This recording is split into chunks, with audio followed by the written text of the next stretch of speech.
what are you seeing in terms of driving demand and converting that demand into revenue? So I think the era of like where it was just like you needed to get someone to rank and have a lot of reviews are gone, right? I mean, in dentistry, like other service industries, like, no one wakes up and just starts doing these searches. There has to be some sort of pain point that drives them there. So either your tooth hurts, something happened, you cracked it, all these other things, or it's like you need some sort of healthcare and dental. So that's what drives it. And, before all the changes like started coming about and like how people search, it's like, again, you saw, like maps, there were 3 positions. You made some decision based on the reviews that were there. You saw the first page of Google or you saw a paid ad, you click on it and you got calls. But like that era has really changed because how people search and the driving factors in today's market are just much different. You have like I guess it's people have the attention span of my kids, including me. I want to find something right away, right? So you don't find it right away, just like using your software too. Like it has to be prevalent and easy to kind of click and do that. You click off, you go somewhere else. So it's really like the calls to action that drive things in a market. And really, what are those in that market? And they could be simple things like, you're a family-owned practice, or you work with insurance, or you have appointments on Saturday. It could be something so simple that you're just like missing the boat on, and people they just click off. So we're seeing this like sort of granular sort of like marketing within that local level. That is what's driving like patients. And it's not just driving the patients, it's patients that stick. Right. And I'm sure you guys do that too. It's like everybody gets into this thing where it's like, how many new patients do you want monthly? And it's like this churn and burn cycle, but no one wants to really be in that. You want good quality patients for what you're trying to accomplish or you do at your practice, whether it's, general bread and butter dentistry or multi-specialty, or you are a specialist, and you want them to stick and listen to you. And that's what it comes down to. And that's what we're seeing. And that's changing so rapidly right now. So. Yeah, it's really interesting, the way behavior has changed and drives people to open the door. But even that call is oftentimes not enough, right? We've collected over 1 billion minutes of calls in the dental industry through our platform. And to me, one of the most telling things is still the simplest: missed calls. If a call is missed and you think that that person's going to leave a voicemail and wait for you to call them back, you're gravely mistaken. You have to capture that intent right away because, like you said, everyone's got a short attention span. We've been served up an environment. I could order a toothbrush, a bottle of Listerine, and snacks from Amazon and have it within the next 2 hours, right? And I don't even have to do anything other than click 2 things on my phone. So that level of expectations. You can use the new Claude bot that everyone's talking about, where it's like you create your bot that's going to do everything for you. You wake up and your Amazon shopping's done. Exactly right. So our expectations as consumers has changed. And I think that's the frame of mind that we should have these dental practices in, is really thinking through how your expectations as a consumer apply to your dental practice, because that's going to help you create the experience that the patients are looking for on the other end. So we started to tease this out a little bit, right? And what you were talking about, the data, the way people are searching, what you need to do at the local level to really stand out, how you need to capture calls. But let's start here with point number 1. I mean, this is your business. Know your market. What can you say to these practices about really a deep understanding of the market? So this all starts with the demographic study. And I'm not talking about how many other dentists are in the market too, and how much people make necessarily. I mean, this is like, who are the people in your community? What are they made up of? Like, how many kids are there if you do pediatrics? Like, and what ages is the average family? Like, are they having kids? Is the population growing? Do people speak other languages? What are they? Do you need to have someone that speaks Spanish, if not you, at your front desk, right? Other things too, like what do in-house plans look like in that market, right? What do hours of operation look like? I think, again, long gone, like every dentist wants to be closed Friday, and that's great. I would love to not work summer Fridays too. But it's like, I don't, like, when I was growing up, like, yeah, I would have to like pick my schedule based on what the doctor was, but that's gone. I mean, you have literally clinics that are open later. You have people that are open on Saturday. Someone's going to fill that void in that market if you're not doing it. I mean, I understand when you have a following there and you've been around for a while and you can sort of dictate that that's there. But if you're new and you're really looking to capture a younger audience, you got to adapt. I think that's what it comes down to. So knowing your market and adapting to that and making smart decisions based on it too. The other thing that it means also is, again, it doesn't matter how many dentists are in that market, right? What matters is how many people are searching for the keywords that you're looking for. So again, no one wakes up and goes, I need a dentist near me, or I need, an emergency dentist, or any of these other things, unless they need it. If you're my dentist, Josh, then I'm going to call you. I'm not going to search that. And if I trust you, I'm not going to say how much is a crown. We have a trust factor. So those are all the things that you need to know in that market. So you said something really interesting there is the competition doesn't matter. And I want to dive into kind of how you framed up knowing your market, because I'm a firm believer that niche wins. Does that play into it a little bit here in the dentistry market? Can you have a niche within, I'm in Scottsdale, right? I walk out my office, there's 15 offices within a quarter mile, right? So there's inherent competition, but is there niching that happens here? Talk to me a little bit about that. So absolutely. So I think let's go back to the first thing too, right? Everyone wants to be fee for service, right? No one wants to take insurance, right? You said before about missed calls and no one's going to do anything, right? If I am paying and I can go wherever I want, why am I going to wait at all? If you don't answer my call or do anything to capture me, I'm going right on to the next person. You know what else too? If I'm waiting more than 15 minutes in your office, I'm probably going to be pissed off and not want to go to you. So dentists are like the third touch point. So that means that creating a niche within there, amazing customer service. And it's simple, right? Your front desk people are the ones answering phones, no matter what you do that, whether you use a bot or something or screen stuff, there still should be some sort of human touch point to sort of like separate you from the difference, right? I love how dental offices, because one of the things we do is we secret shop them during the first 6 weeks, and we do 3 secret shops. They're very transactional. It's like, we always want to answer people's questions, and you think you're doing the right thing, but the answer is not, do you take my insurance? Yes or no, right? Most of these procedures are not covered. The question is, what are you calling about? How can I help you today? And let me explain to you how dental insurance works and a little bit about the practice. That is niche marketing right there. You're differentiating yourself, right? Every dentist says they're the best. They all do the best cosmetic thing. That's right. Everyone's the best. So how are you different? What's different about you, So you got to kind of figure that out. And that's a team approach too, but it's also data that drives it. Tools like what you have, transcribe calls, they record them, they look at it. The data is right there. What are the most frequently asked questions? We don't have to reinvent the wheel here. So it's just, there's so much data available today. It's what are you doing with it?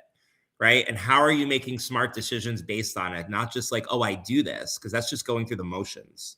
So that translates, right? We're at the top of the funnel here. We're understanding our market, who we want to talk to, how we want to differentiate ourselves within that market, messaging, positioning. This is a lot of marketing 101 type of stuff, but I think it's a good exercise for practices to go through as they think about how they're positioned within their local area.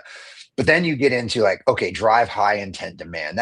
There's a lot to unpack there, because I know growing up in a marketing world for the last couple of decades, I don't care what the industry is, marketing can be a black hole for business owners, founders, CEOs, whatever it may be. It's felt like a cost center because I don't know, I'm spending 20 grand a month on my paid ads and I don't know what I'm getting out the other end. So unpack it for me. What does high demand, drive high intent demand even mean? So step one, it comes down to the office. What's the goal, right? Like, this is one of the first things we ask, like, what is your goal out of marketing? What is your goal for the year? Like, what is it? Because again, if I get a client that's like, I want to grow 20% this year, but I look at the number of searches happening on a local basis, like we said before, and it's not there, it's not happening. I can't make miracles happen. I can't make populations increase. I can't increase demand. This isn't like, we're influencers, or we have a new product, like a new thing that Coke puts out or something like that, that you get a celebrity to do it and everyone wants it. It's like, you're either in pain, you need the dentist, or like there's a trigger for here. That being said, you look at what you do. Like, maybe the market wins, this drive of high intent is like emergency cases that happen in this market. Right? Someone cracks their tooth, they go into an urgent care center, they don't have anything, so it's like, we can't help you. So they search for a dentist right away that's open, that can do that. So a call to action would be like, we have same day appointments, right? So it kind of all goes in line together, right? Another thing that looks at too, like, when you're looking into like sort of the paid sector, right, is like, Paid, you have to really kind of understand like what's going on. We've become very smart as consumers, and we understand that when you see that ad, we know that someone is paying to be in that position. And it's not always necessarily what we're looking for, although, Google, Instagram, Meta, it's gotten a little bit better about being more granular because they realize that too, right? But again, if you're a practice that takes fee for service and you're running ads and you're not really understanding them too, you're going to get everyone under the sun that's going to call, you know, like, and what's that going to look like? Just your calls ringing with the wrong type of patients. So the best conversation is to say, okay, we want to set a goal. We want to grow X amount in this amount of time, and then back into that. How many searches happen in this market? How many cases do you think we can handle, on a month, like on a weekly basis, and then break it down daily, and then look at your closing ratios too, because maybe I don't need to get more people to call your like phones. Maybe like what we need to do is use the data to see how you can close them better, follow up Right. better, have a much better process. I mean, it's just very interesting, right? And we use this example like all the time. If you go in to shop for any car today, like you're just shopping, right? And a lot of these cosmetic procedures, they start with a shopping thing because they go somewhere and they get a ridiculous price and they're like, whoa, I didn't know that this was going to cost more than a car for my That's all right. implants, right? So when you leave a BMW, you leave a Toyota, they're not letting you leave with any information. They call you, they text you, they do all these great follow-ups. You make a decision pretty quickly, right? Dentistry is the same thing. It's not cool as a car, but you're spending a lot of money. So why don't you have really good follow-ups for these like high intent demand people? There's a very small window. You don't say okay when they want to call, like, someone's like, let me think about it. You don't say okay. You're like, okay, well, let me do this. I'm going to send you some information over on the practice. In there is about the doctor. We have X, Y, and Z calls to action, whether it's payment plans, 0%, but whatever it is, it doesn't matter. Everybody's different. And set a follow-up date, right? Your data can tell you how to do that. And I can show you too, like what that looks like to capture more of those clients like that. And where did that client originate from? And how do we duplicate that? So, the demand is always in a market. I don't care what anyone says. There's people searching. It's just like, how Yeah. do you get ahead of the competition and really close them and make that into, money generated for your office? Because again, it doesn't matter how many people click on the website or how many call. If they don't pay, our lights don't stay on in dentistry. It's a service industry. I always say that.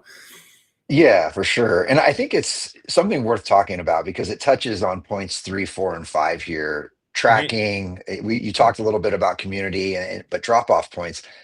When you're talking about marketing to a consumer, every business I've ever been a part of is enamored with net new, right? Driving that new business, that first time Mhm. new patient, new customer, whatever it may be. But how often are you thinking about the lifetime value of an existing patient and how you market to them throughout that life cycle? As an example, I'm a middle-aged man with a family. The chances of me leaving my dentist aren't that good. I don't like change. If I know the phone number, I know I can call and make an appointment, I'm probably going to do it.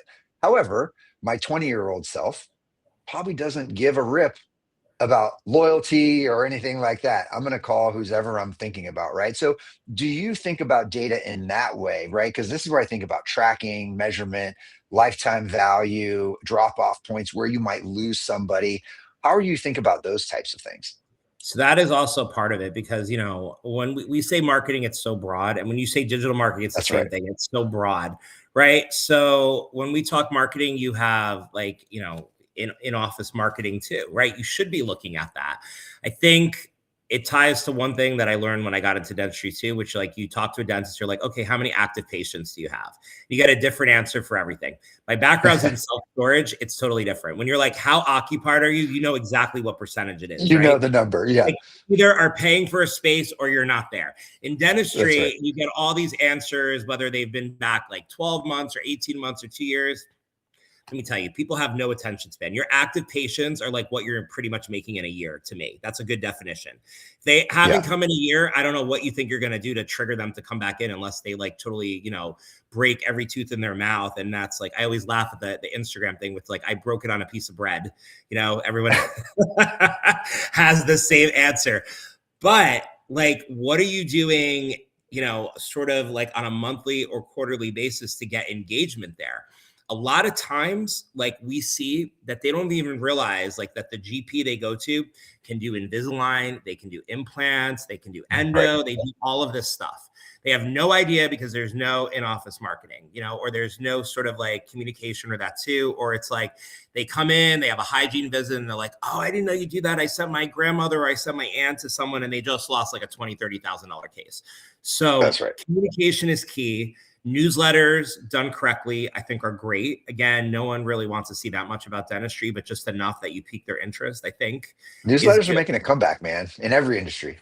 Yeah.